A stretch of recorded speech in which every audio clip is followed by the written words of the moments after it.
নমস্কার, welcome to my channel. আমার channel আমার কিছু কথা।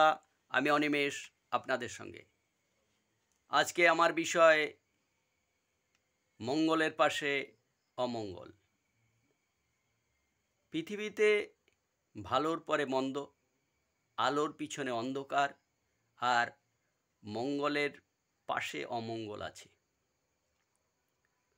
অমঙ্গল হলো এমন কিছু যা অশুভ, ক্ষতিকর, দুঃখদায়ক, অবাঞ্ছনীয় ঘটনা।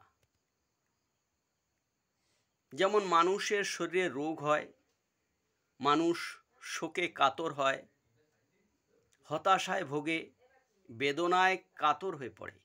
এগুলি হলো দৈহিক ও মানসিক ঘটনা যা অমঙ্গলকর। অমঙ্গল দুই প্রকার, নৈতিক ও প্রাকৃতিক।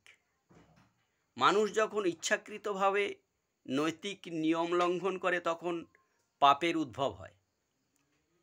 প্রাকৃতিক অমঙ্গল মানুষের নিয়ন্ত্রণের অধীন নয়। যখন মানুষ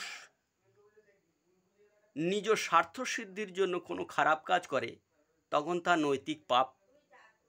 অনেক সময় মানুষ বোঝে যে সে খারাপ কাজ করছে, কিন্তু তবুও লোভ লালসার বশবর্তী হয়ে সে তখন ওই কাজ করে থাকে।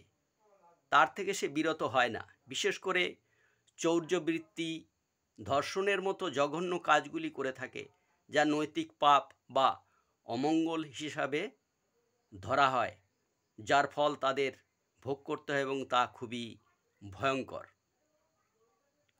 প্রাকৃতিক অমঙ্গল মানুষের সেখানে কিছু করার থাকে না।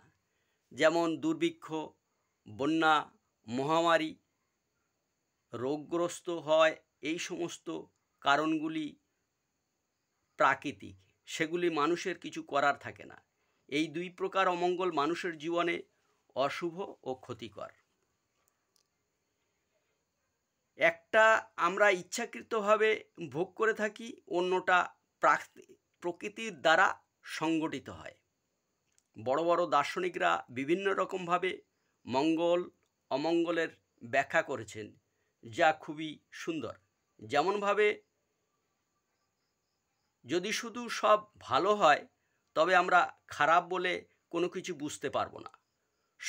সর্বশক্তিমান করুণাময় ঈশ্বর এই জগৎ সৃষ্টি করেছেন। তিনি ইচ্ছাকৃতভাবে খারাপ ও ভালো, মঙ্গল অমঙ্গল তৈরি করেছেন। কিন্তু অমঙ্গল হলো যখন মানুষ ভালো কাজ করতে গিয়ে ভুল করে বসে, তখন মঙ্গল না হয়ে অমঙ্গল হয়, অমঙ্গলের সৃষ্টি হয়। তাই জগতে যা কিছু আছে সব কিছুই অস্তিত্ব আছে, তা নিজের দিক থেকে কল্যাণকর, যদি তা আমরা বিকৃত না করি বা বিকৃত না করা হয়। জগতে দুঃখ, সুখ, বেদনা যা আমরা দেখি তা ঈশ্বর সৃষ্টি করেননি, এগুলি মঙ্গলের বিকৃতি মাত্র। গাছে যেমন পরগাছা জন্ম নেয়, তেমনি অমঙ্গল হলো মঙ্গলের পরগাছা। যদি দুঃখ না থাকতো তবে সুখের যে আনন্দ তা আমরা বুঝতে পারতাম না। যেমন অন্ধকার আলোর মাধুর্যকে বাড়িয়ে দেয়, তাই দুঃখ আছে বলে আমরা সুখকে অনুভব করতে পারি, এই জগৎকে সুন্দর মনে হয়। এই জগতে দুঃখ বেদনা আছে, তার পাশে আছে যীশুখ্রিস্ট, রামকৃষ্ণের মতো মানুষ। তাই সব কিছু মিলেমিশে এই জগৎ সংসার এত সুন্দর।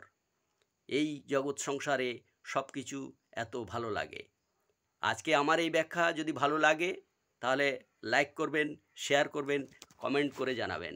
ধন্যবাদ।